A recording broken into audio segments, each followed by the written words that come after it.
자, 여러분 안녕하세요. 정희철 목사입니다. 오늘은 마가복음 3장 22절부터 30절을 배경으로 성령 회방죄. 자, 그렇게 어감이 좋은 말은 아닌데요. 분명히 성경에 나오고 많이 쓰여지고 있죠.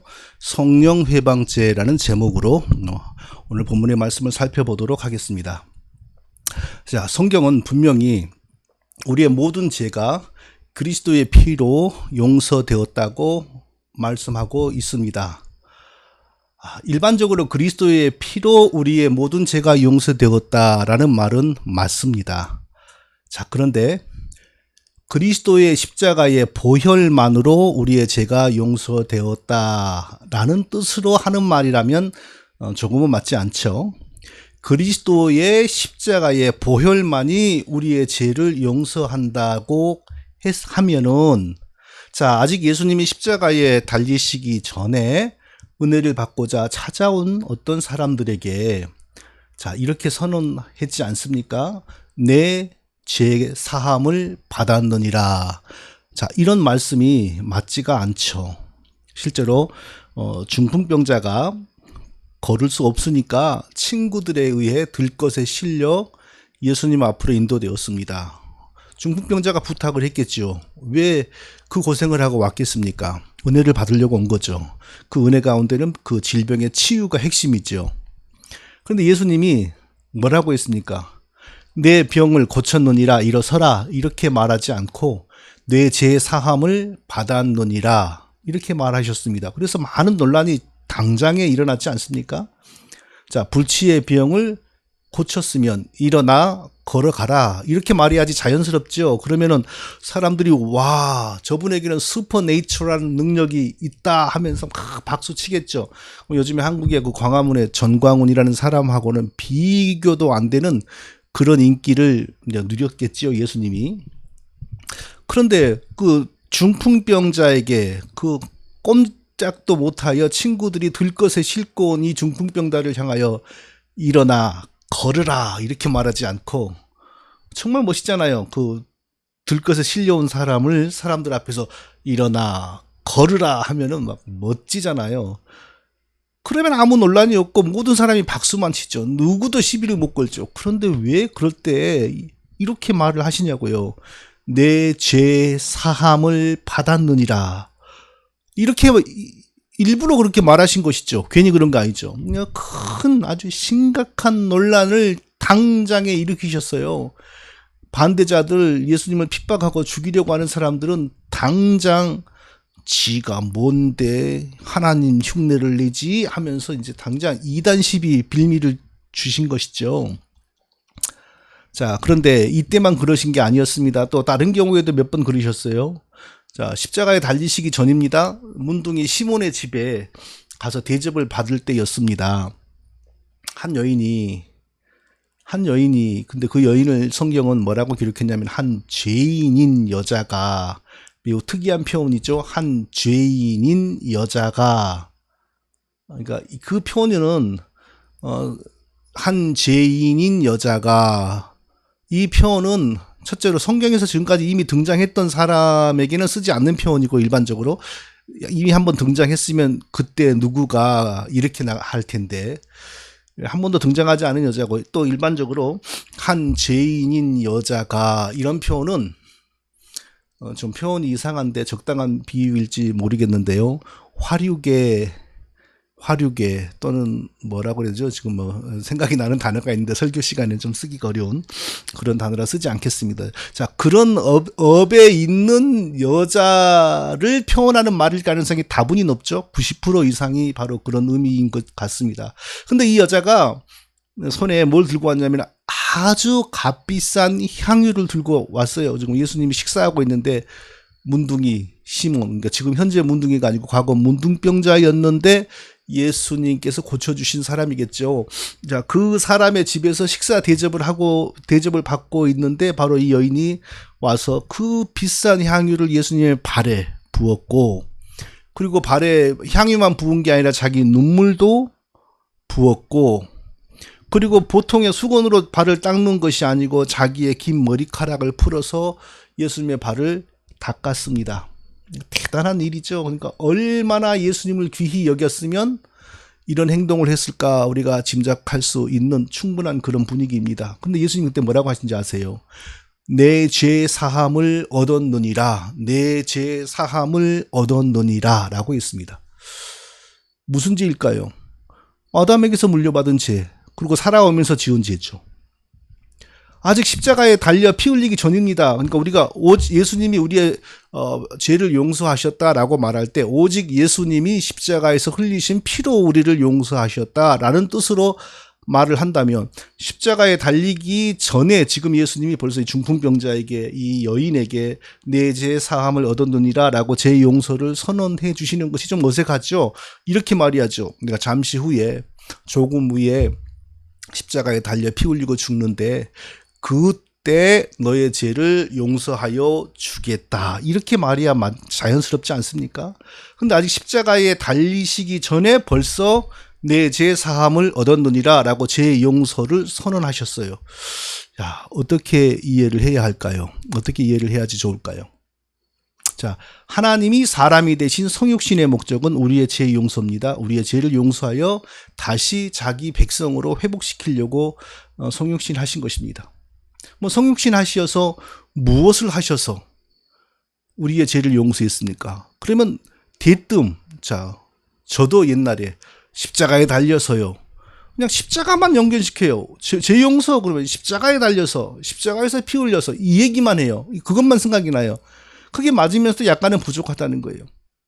성육신 하시어 우리를 구원하시기 위하여 당하신 모든 고난, 모든 조롱, 모든 모욕, 모든 불편, 모든 괴로움, 그리고 십자가를 통하여, 그러니까 십자가가 우리를 구원하시기, 죄 용서하시기 위하여 당하신 모든 고난, 모든 모욕, 모든 핍박, 모든 비아냥, 모든 손가락질과 다 연결되어 있는 거죠. 떨어져 있는 게 아니죠. 딱 십자가의 피만으로 그것이 아니죠.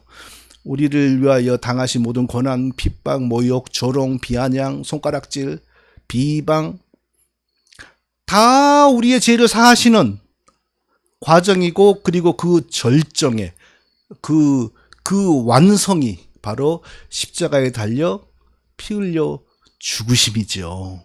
이렇게 이해를 해야 돼요. 그렇게 이해를 하지 않으면 아직 십자가에 달려 죽으시기 전에 은혜를 받고자 찾아온 자기 백성에게 내 죄 사함 받았느니라 라고 하신 그 귀한 말씀의 의미가 뭔지 모르죠. 그래서 저도 옛날에 어리둥절했어요.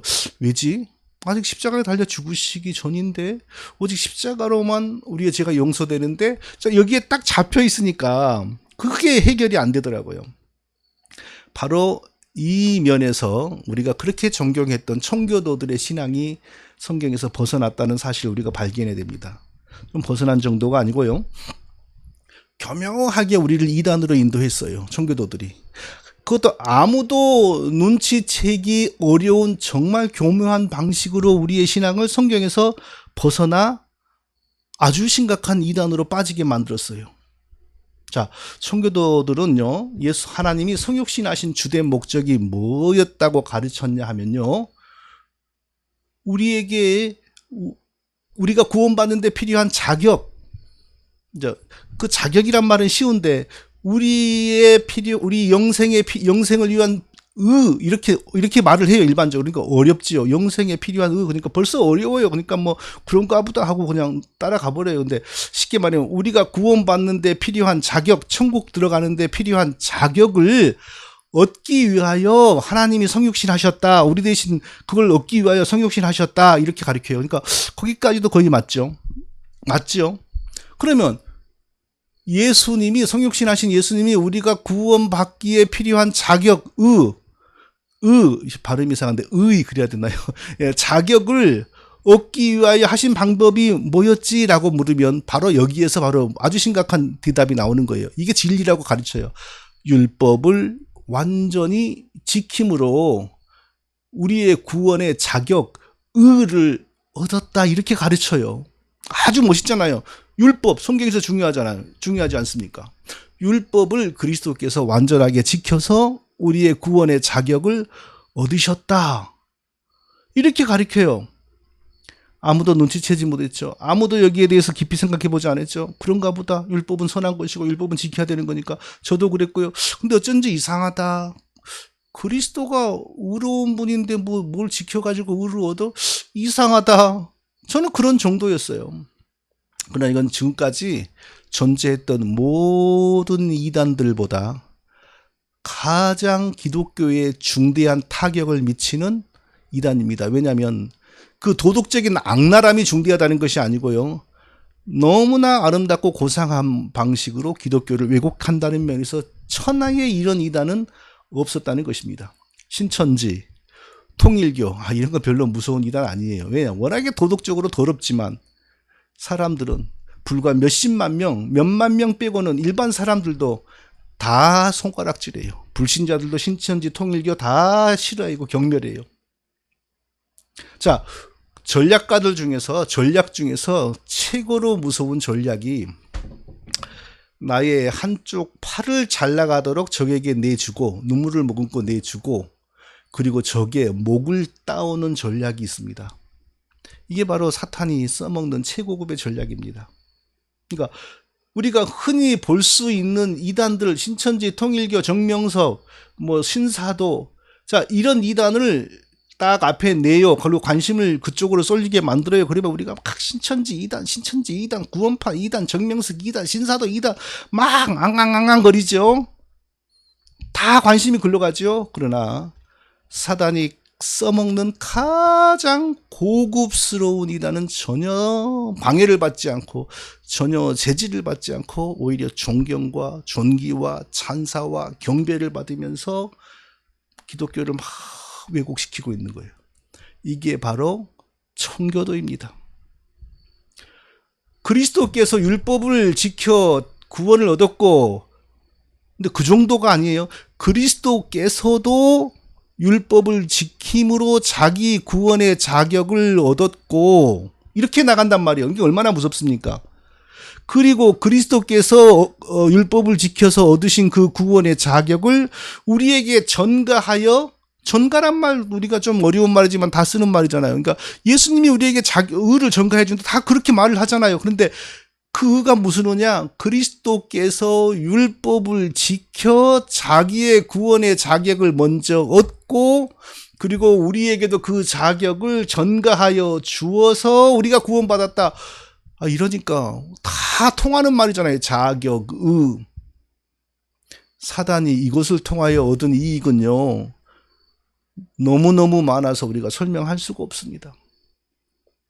전체 기독교가 심각하게 왜곡되고 변질을 버렸어요. 모든 것이 하나님 은혜보다는 율법을 중심으로 다시 짜여져 버린 거예요. 그래서 성경의 기독교, 사도들의 기독교, 종교개혁의 기독교가 다시 왜곡되어 버렸어요. 거의 이단의 지경으로 가버렸어요. 근데 그 정도가 너무 아름답고 너무 고상하고 너무 지성적인 방식으로 했기 때문에 이 눈치를 못 채는 거예요. 그리고 그 안에 들어가면 오히려 세상에 이런 아름다운 기독교 사상이 있나, 개혁주의, 청교도 개혁주의 하면서 박수치고 찬송하고 그런 책들을 막 서로 주거니 보고, 성도님 이 책 읽어보시오, 또 다음에 좋은 책, 청교도 책 있으면 소개해 주세요, 이러고 산단 말이에요. 성경에 의하면, 사도들이, 구약의 선지자들이 우리에게 가르친 기독교에 의하면 그리스도가 구원자가 율법을 완전하게 지켜서 우리를 구원하는 거 아니에요.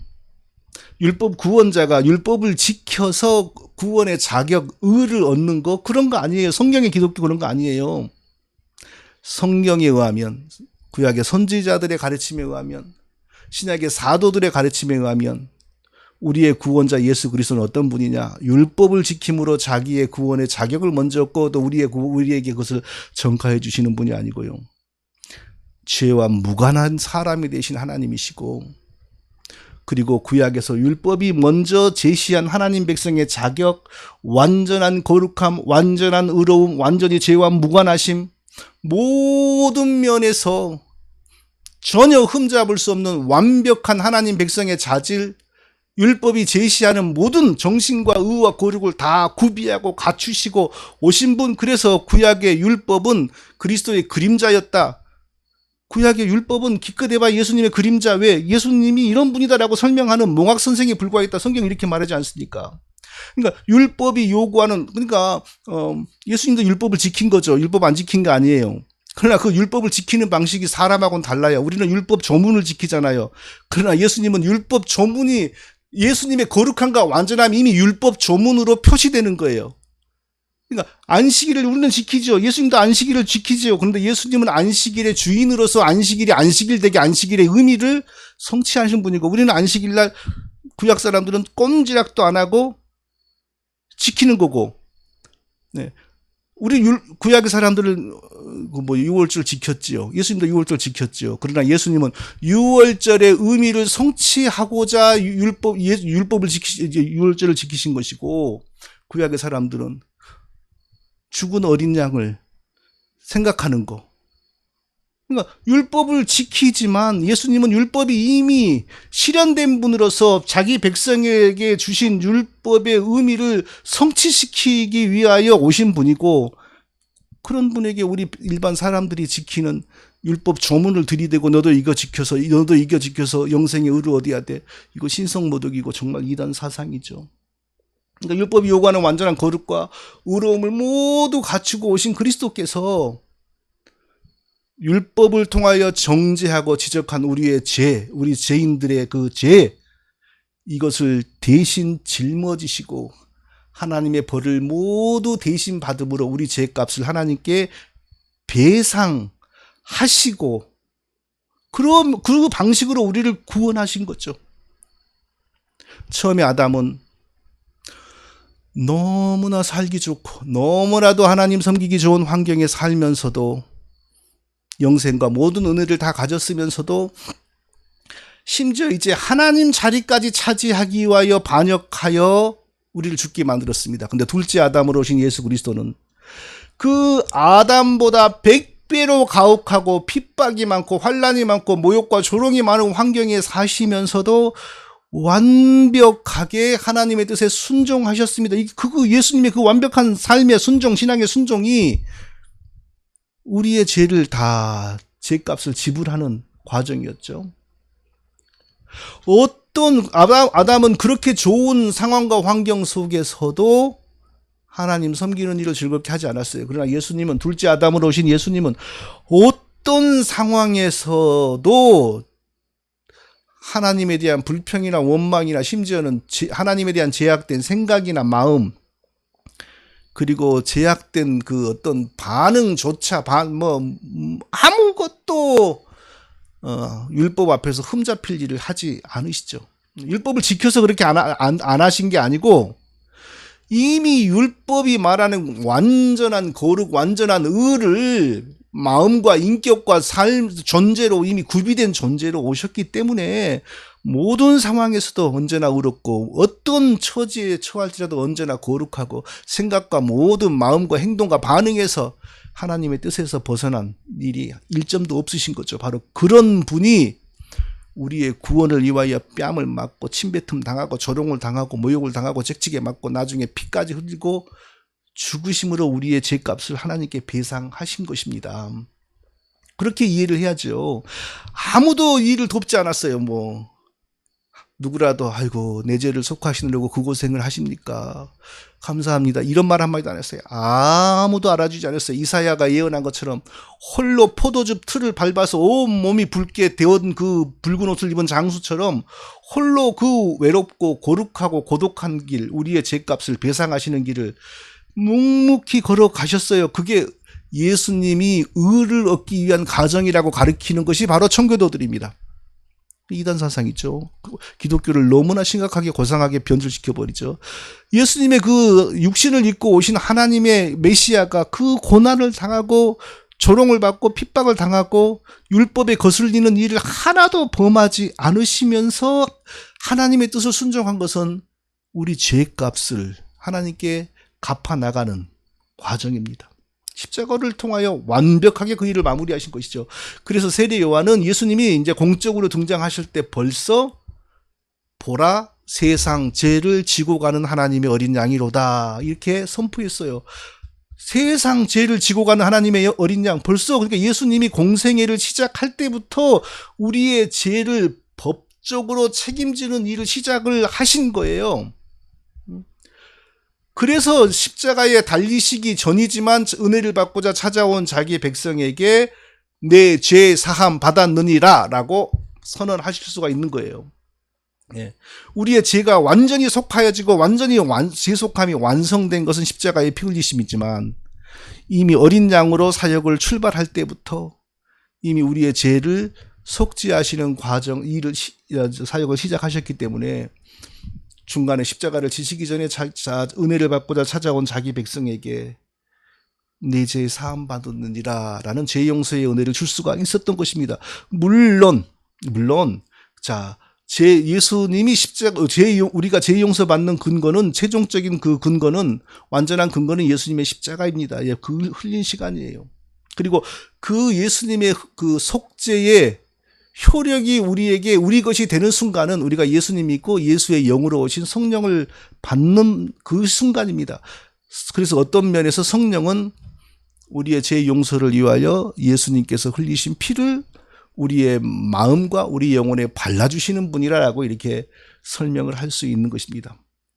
중요한 사실은요, 이렇게 예수님이 우리의 죄사함을 위하여 낮고 천한 인간이 되시고 평생을 고난과 모욕과 조롱을 당하면서 그 제약된 피조물들에게 모욕과 고난과 조롱을 당하면서 사셨고, 그리고 최종적으로 십자가에서 속죄의 피를 하나님께 바침으로 완전히 우리를 의롭게 하셨는데, 죄의 용서를 통하여 의롭게 하셨는데, 세상에 그 거룩하시고 의로우신 분이 자기의 구원과 우리의 구원을 위하여 자기의 그림자이고 자기를 증거하는 율법에게 조아리고 율법 조문들에게 허리를 굽히고 고개를 조아려서 영생의 자격, 의를 얻었다. 세상에 이런 무서운 이단 사상이 어디 있습니까? 신천지가 이런 일을 했습니까? 통일교가 이런 일을 했습니까? 모든 사람들이 신천지 통일교를 비아냥하지만 바로 이것을 가리키는 청교도는 지금도 존경을 받고 있잖아요. 모든 신학교에 이 사상에 다 들어가 있어요. 지난 500년 동안 이게 기독교의 역사로 자리를 잡아버렸어요. 얼마나 무서운 일입니까? 자, 이것을 우리가 기억해야 되겠어요. 그리고 자, 오늘 본문에서 또 하나 예수님의 죄 용서에 대하여 우리가 또 확신하고 발견해야 될 중요한 사실이 또 있습니다. 그건 뭐냐 하면요, 대체 우리의 죄가 얼마나 용서가 되었습니까? 예수님을 믿을 때 우리의 죄가 얼마나 용서되었습니까? 자, 쉽게 설명해 보죠. 제가 2020년 1월 1일에 예수님을 믿었다고 하지요. 그러면 저의 죄는 2020년 1월 1일 예수님 바로 믿은 그 순간까지의 저의 죄가 용서된 것인가요? 아니면 그러면은 그 이후에 내가 죽을 때까지 짓는 죄도 그때 다 용서된 거 맞습니까? 아니, 내가 살아보지도 않고 앞으로 살면서 지을 죄가 지금 예수 믿는다고 해서 다 용서된다, 이게 이치에 맞는 일인가요? 아담에서 물려받은 원죄, 그리고 예수님 믿을 때까지의 나의 자범죄가 용서된다면 이치에 맞는데, 내가 살지도 않은 10년 뒤, 20년 뒤에 내가 70대고 75세, 80세 되었을 때, 그때까지 살았으면 좋겠는데요. 그때 지은 죄가 예수님 믿음으로 미리 용서가 된다, 이게 이치에 맞는 일인가요?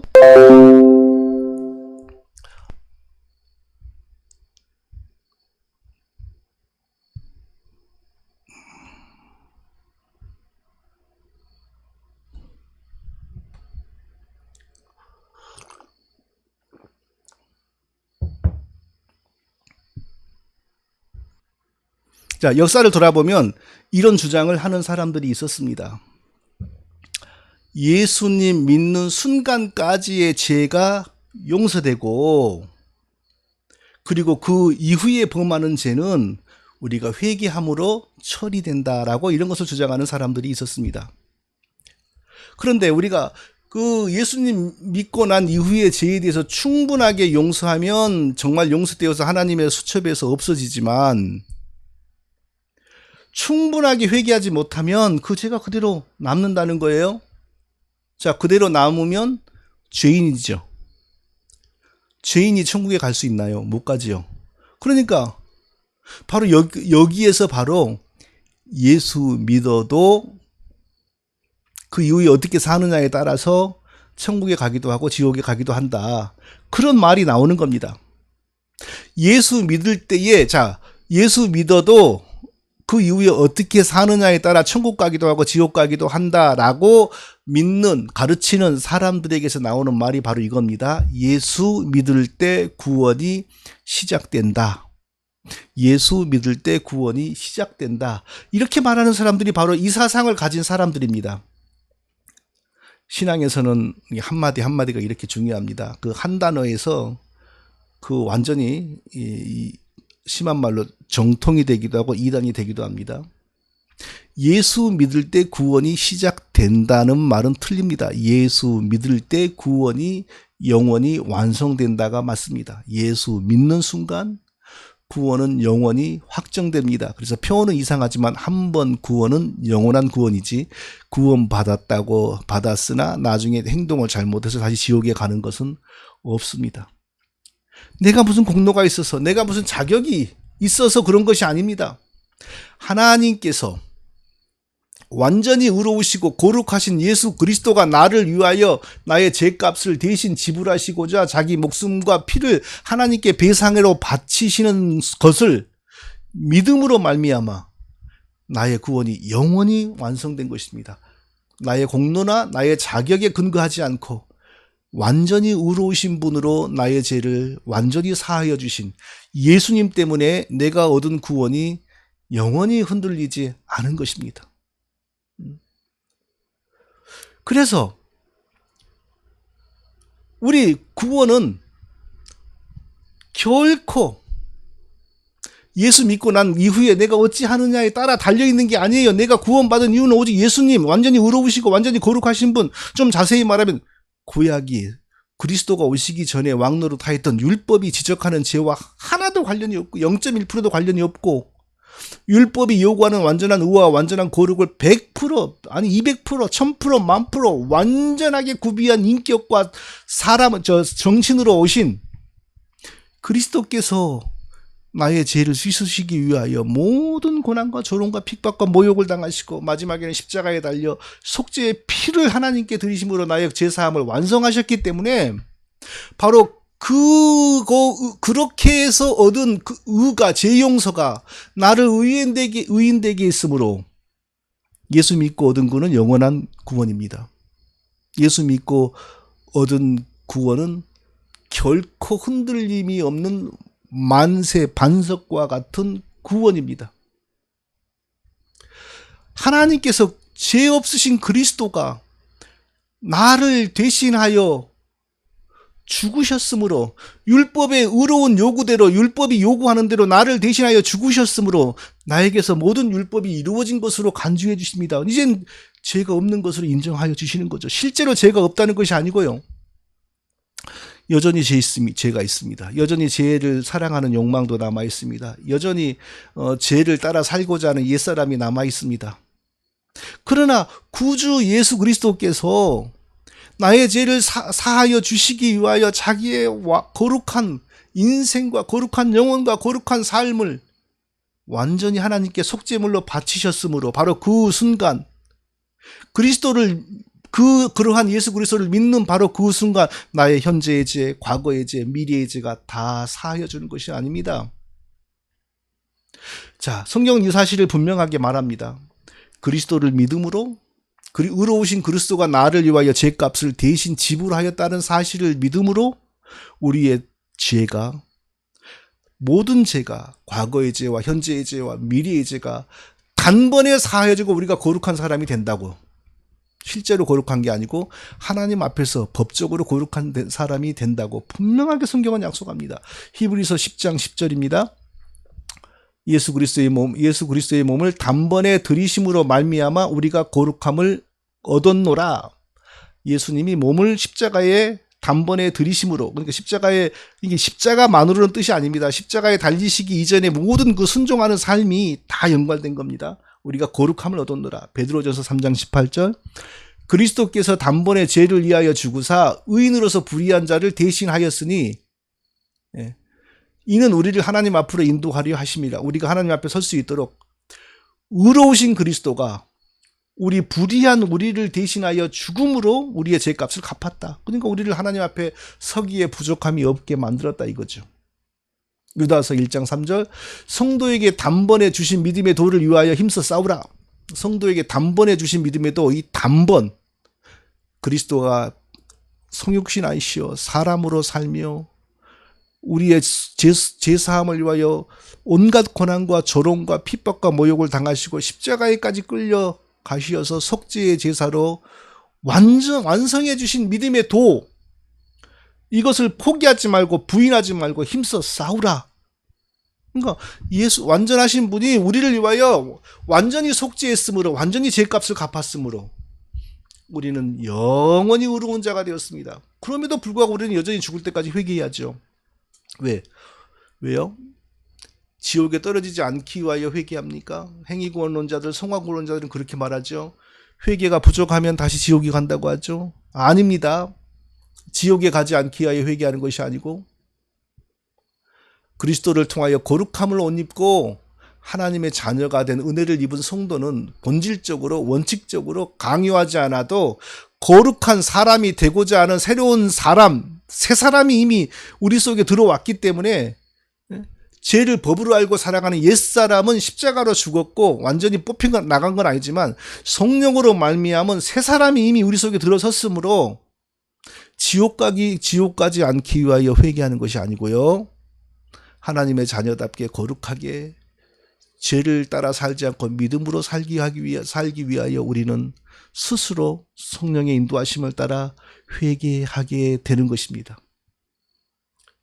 예수 믿었다면서 회개가 없는 사람, 늘 죄를 밥 먹듯이 범하는 사람, 그 사람은 마음이 나쁜 사람이 아닙니다. 나쁜 사람일 수도 있겠죠. 근데 마음이 나빠서 그런 게 아니고 근본적으로 그리스도의 속죄의 피를 발라주시는 성령의 손이 그 사람의 마음과 영혼에 없기 때문입니다. 그래서 그렇게 되는 겁니다. 자, 우리는 믿는 사람들입니다. 믿는 사람들이 누리는 최고의 은혜, 최고의 선물이 무엇입니까? 예수 그리스도를 통한 죄사함입니다. 예수님은 우리의 죄를 용서해 주는 분입니다. 모든 죄가 그리스도를 통하여 용서받습니다. 자, 그런데 말이죠. 오늘 본문에서 그리스도께서 전혀 다른 말씀을 한 가지 하십니다. 회개해도 용서받을 수 없는 죄가 딱 하나 있다고 합니다. 다른 모든 죄는 다 용서받아도 이 죄는 용서받을 수 없는 죄라고 말합니다. 제가 이 말을 하니까 생각이 나는데요. 제가 옛날에 신학교에서, 그러니까 THM, 우리 목회자들의 석사 과정은 2단계예요. 3년 하는 과정과 또 나중에 2년 하는 과정인데, 제가 그 2년 하는 석사 과정, 거기서는 이제 일방적인 강의가 아니라 학생들이 연구를 하고 주제에 대해서 할당받은 것을 연구해서 수업 시간에 발표함으로 이렇게 하면서 이렇게 수업이 진행이 되죠. 그래서 제가 어떤 주제에 대해서 발표를 했어요. 그런데 지도 교수님 누구셨냐면은, 그죠, 다 아실 거예요. 그때 그 조직신학이라고 하는 과목을 할렐루야 교회 김상복 목사님이라고 하는 분이 가르쳐 주셨어요. 제가 그 수업이었는데, THM이라는 석사 과정에서요. 여기 가만히 제 발표하는 걸 보고 제 페이퍼를 막 뒤지고 마지막 판 참고 문헌을 보더니 제가 끝나니까 편치한 얼굴로, 도저히 용서받을 수 없는 죄가 있어. 나 이제는 용서받지 못해. 어떻게 지도교수의 책을 안 봐? 어떻게 지도교수의 책을 한 장도 안 봐? 그러시면서 이제 웃는 분위기를 만들었는데, 정작 얼굴 표정은 전혀 웃는 분위기가 아니었어요. 그러니까 자기 학생이 자기의 책을 하나도 안 보고 맨 남의 책만 본 것이 별로 그렇게 기분이 좋지 않으셨던 것 같아요. 그래서 지금도 용서받을 수 없는 죄 그러면 항상 그 사건이 생각이 나요. 그리고 그분의 얼굴이 생각이 나요. 예. 자, 예수님이 말씀하신 그 용서받을 수 없는 죄, 그 죄는 이런 정도의 죄가 아닙니다. 예수님의 마음을 불편하게 하고 예수님의 얼굴을 붉히게 만드는 그런 정도의 죄가 아닙니다. 사하심을 영원히 얻지 못하고 영원한 죄에 처하느니라 라고 하셨어요. 사하심을 영원히 얻지 못하고 영원한 죄에 처하느니라. 회개해도 용서받을 수 없는 정말 엄중한 죄, 그런 죄가 있다는 겁니다. 무슨 죄일까요? 성령을 회방하는 죄라고 하셨습니다. 누구든지 성령을 회방하는 자는 사하심을 영원히 얻지 못하고 영원한 죄에 처하느니라. 누구든지 성령을 회방하는 자는 사하심을 얻지 못하고 영원한 죄에 처하느니라. 성령 회방죄는 끝까지 용서를 받지 못한다라고 예수님께서 친히 말씀하셨습니다. 저는 사실 그 성령 회방죄를 범한다는 말을 자주 듣는 사람 중에 한 사람입니다. 사람들이 저보고 자주 그 성령 회방죄를 범하는 사람이라고, 나쁜 사람들이 그런 말을 하는 거죠. 좋은 사람들이 그런 말을 하겠습니까? 네. 주로 제가 언제 그런 말을 많이 듣고 있는 편이냐 하면요. 자, 지금 우리 기독교에서 많은 사람들이 방언기도라고 하는 것을 하고 있는데, 방언기도라고 하는 은사는 성경에 없고요. 기독교에 없어요. 예수님도 그런 거 하지 않았고요. 사도들도 그런 거 하지 않았고요. 기독교 역사상에서 올바른 유명한 지도자들 가운데 방언기도한 사람은 한 명도 없어요. 그리고 성경에 어디에도 분명하게 방언기도 하라는 얘기는 한 문장도 없어요. 이런 말을 하면요. 당장의 성령 회방죄는 용서받을 수 없는데, 이렇게 말을 합니다. 자기에게 나오는 방언기도는 100% 성령으로 말미암아 나오는 일이라고 생각을 하는 거죠. 그러니까 성령으로 나오는 일을 인정하지 않거나, 심지어 저는 그거 마귀가 하는 겁니다 라는 말을 입 밖에 내지 않아요. 그렇게 또 꼭 그렇게 생각하지도 않고요. 그런데 당장에 성령 회방하면 용서받지 못하는데 당장 그렇게 나옵니다. 과연 예수님이 말하신 성령 회방죄는 무엇일까요? 자, 오늘 본문을 다시 살펴보겠습니다. 예수님에게 병자들이 고침받기 위해서 찾아왔죠. 귀신 들린 사람들이 찾아왔죠. 그래서 예수님이 그들을 고치고 귀신을 추방하여 그들을 건강하게 만들었습니다. 그랬더니 소문이 났어요. 사람들이 은혜를 받으려고 더 많이 찾아왔어요. 사람들이 몰려들고 막 소문이 나니까 예루살렘에 있는 종교 지도자들이 무슨 일인가? 누가 지금 무슨 일을 벌이고 있나? 이제 염탐하려고 온 거죠. 보니까 예수라고 하는 사람이 지금 그러고 있는 거예요. 막 귀신이 나가니까 사람들이 정말 하나님이 함께하지 않으면 저런 일 어찌 할 수 있을까? 저분의 말씀을 듣고 천국에 가야지 하니까 시기가 났어요. 서기관이. 그래서 뭐라고 사람들에게 가르쳤냐면요. 저 사람은 귀신의 왕 마귀와 한통속이야. 저 사람을 통하여 귀신이 나가는 것은 귀신의 왕이 저 사람을 통하여 하는 일이야. 이렇게 말하는 거예요.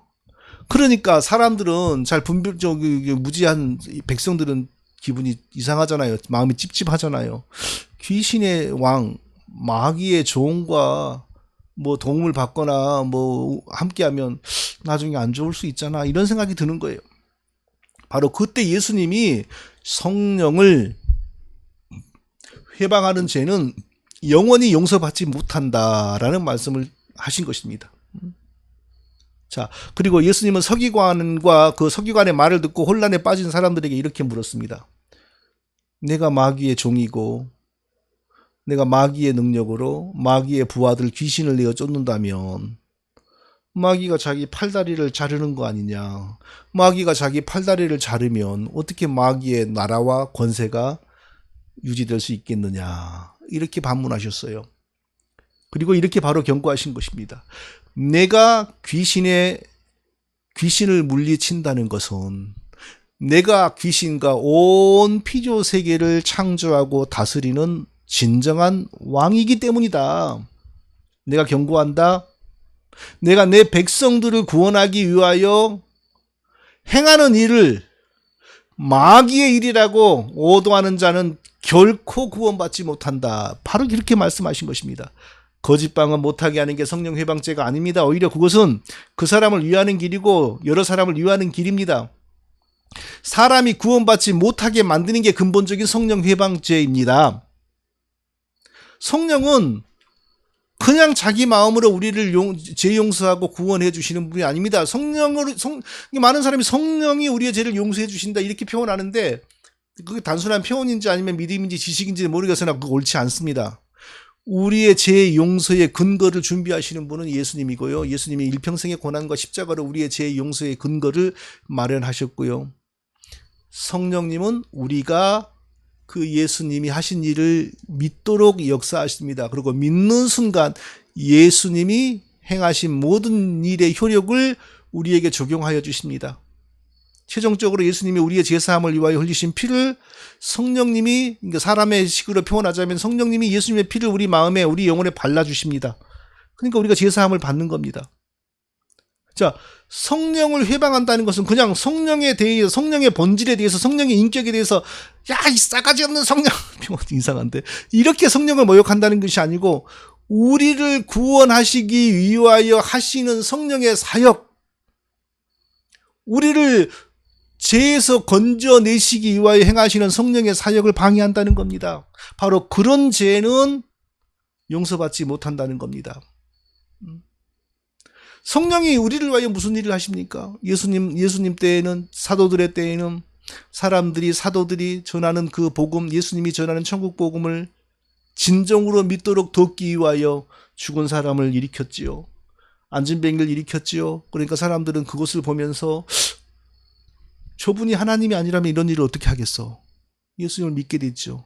그런데 서기관은, 예루살렘에서 온 서기관은 저건 하나님이 하는 게 아니야. 귀신의 왕 바알세불이, 마귀가 저 사람에게 힘을 주어서 저러는 거야. 이렇게 방해해버렸잖아요. 그러니까 사람들이 예수님 믿고 구원받는 길이 딱 차단되어 버리잖아요. 그게 성령 회방죄라는 겁니다. 성령의 본질, 성령의 인격, 성령의 위격을 향하여 직접적으로 더러운 성령, 나쁜 성령, 이게 성령 회방죄가 아니고, 성령이 우리로 하여금, 사람들로 하여금 그리스도를 통한 죄사함 앞으로 나가도록 성령이 주신 은혜와 모든 사역을 마귀의 사역으로 오도함으로 궁극적으로 예수 믿고 죄사함 받지 못하게 만드는 것이 성령 회방죄라는 것입니다. 그러니까 결코 거짓방언하는 것을 말리고 나쁘다고 하는 게 성령 회방죄가 아니죠. 사람이 구원받지 못하게 방해하는 게 성령 회방죄입니다. 다른 죄는 사하심을 받아도 그리스도의 복음이 전파되는 걸, 성령이 복음 전파의 주관자 아닙니까? 모든 전도의 근원, 모든 전도의 추진자는 성령이십니다. 진정한 전도사는 성령이죠. 진동한 전도자는 성령이죠. 그러니까 전도를 방해하고 복음을 방해하고, 그게 성령 회방죄의 본질이죠. 최고의 성령 회방죄는요, 성령이 우리 복음을 전파하기 위해 하신 거룩한 기적들을 과학으로 설명하는 자유주의자들이 제일 먼저 성령 회방죄를 했죠. 뭐 홍해도와 그러면은 그 무렵에는 마치 조수간만에 차이가 커서 물이 수심이 얕았는데 또 바람이 부니까 그렇게 된 거야. 알고 성령의 이적을 부정하는 거죠. 메추리기가 하늘에서 메추리기가 떨어진 거. 그 무렵에 메추리기가 항상 그 위를 날아가는데 그때는 이상기온과 광풍으로 땅에 떨어지는 거야. 하나님을 인정하면서도 자연에다가 더 의존해버려, 자연현상으로. 그러니까 성령의 이적을 부인하는 거죠. 그것뿐만 아닙니다. 그러니까 그런 자유주의자들, 예수님의 동정력 탄생, 부활도 다 그런 식으로. 그래서 믿는 사람에게 그리스도를 믿어 죄사함 받지 못하게 만들어버린 겁니다. 또 다른 성령 회방죄도 요즘 많아요. 자, 복음주의라는 말에 우리가 속으면 안 됩니다. 옛날의 복음주의는, 종교개혁 시대의 복음주의는 정말 성경적인 거였어요. 근데 지금은 뭐냐 하면요, 어느 정도의 자유주의, 어느 정도의 종교다원주의, 어느 정도의 거짓 성령운동을 다 용인하는 게 복음주의입니다. 그러니까 복음주의에서는요, 신천지 같은 것만 빼고는 다 좋은 거라 그래요. 천주교도 좋다, WCC도 좋다, 다 그래요. 기독교의 성령은 기독교 안에서는 성령의 모습으로 일하고, 다른 종교에서는 또 다른 모습으로 일하고 있다. 그래서 우리 다른 종교와 연합해야 된다. 이게 복음주의 안에서 통하거든요. 처음에는 기독교의 오순절에서만 거짓방언하고, 그게 장로교도 전파되고, 그래서 기독교 안에 교리가 달라도 믿음이 달라도 성령은 같네, 이런 이제 거짓이 팽배했죠. 그런데 거짓방언이 천주교에도 갔어요. 정말 마리아 믿어도 또 성령의 역사가 나타나는, 하나님 믿는 종교는 이렇게 다양하구나, 이렇게 된 거잖아요. 이게 지금 또 다른 종교로 확대돼요. 이게 종교다운주의 이렇게 나가고 있거든요. 이게 바로 성령 회방죄입니다. 아무거나 성령 하는 것도 회방죄입니다. 마귀의 역사를 성령의 역사로 둔갑되는 성령 회방죄가 지금 제일 많아요. 겉으로는 거룩하게 하나님 섬기지만, 그러나 그리스도의 구원의 복음을 아무도 눈치채지 못하게 바꿔버리는 청교도 같은 게 성령 회방죄가 제일 심하다고 말을 해야지요. 그러나 아무도 지금 그렇게 말하지 않고 있으니 얼마나 어두운 시대입니까? 하나님께서 교회를 버리신 게 아닌가 하는 생각이 듭니다. 진리의 영이신 성령을 받은 사람의 일반적인 특징은요, 절대로 자기를 낳아준 그리스도의 복음을 왜곡하거나 훼손하지 않습니다. 자기를 낳아준 애미의 배를 찢고 나온다나요? 독사가 자기를 낳아준 애미를 죽이면서 나온다 그러잖아요. 독사니까 그런 거죠. 하나님의 양은 자기를 낳아준 그리스도의 복음을 절대 회방하거나 파기하지 않습니다. 복음을 혹시 변질시켜도 반드시 회개하고 성경으로 돌아옵니다. 그러나 끝까지 그렇게 안 하면 하나님의 양이 아니고 하나님의 양을 담은 염소니까 그런 거죠. 성령 해방죄. 오늘 잘 이해할 수 있기를 바랍니다. 성령 해방죄는 성령의 본질이나 성령의 위격이나 성령의 인격을 더러운 성령, 나쁜 성령을 하고 성령을 욕하는 게 아니고 성령이 자기 백성을 하나님 백성, 하나님이 택한 자들을 구원하기 위하여 그 사람의 마음을 열어 예수 믿게 하는 것을 방해하는 것이 성령 해방죄의 본질입니다. 잘 이해하시기를 축원드리고 또 그러한 일들을 잘 분별하여 대처하시기를 예수님의 이름으로 축원드립니다. 기도하겠습니다. 거룩하신 아버지 하나님, 우리 모두 성령으로 충만하고 성령의 지혜가 넘치기를 원합니다. 이 시대에는 여러 모양으로 자유주의 모양으로 온갖 이단의 모양으로 모두 미혹의 모양으로 성령을 회방하는 일들이 너무나 많습니다. 우리가 잘 분별하여서 성령 회방죄에 가담하지 않고 성령 회방하는 자들로 인하여 오도되지 않도록 하나님 날마다 우리와 함께 하시고 우리를 진리의 길로 인도하여 주시옵소서. 예수님의 이름으로 기도합니다. 아멘.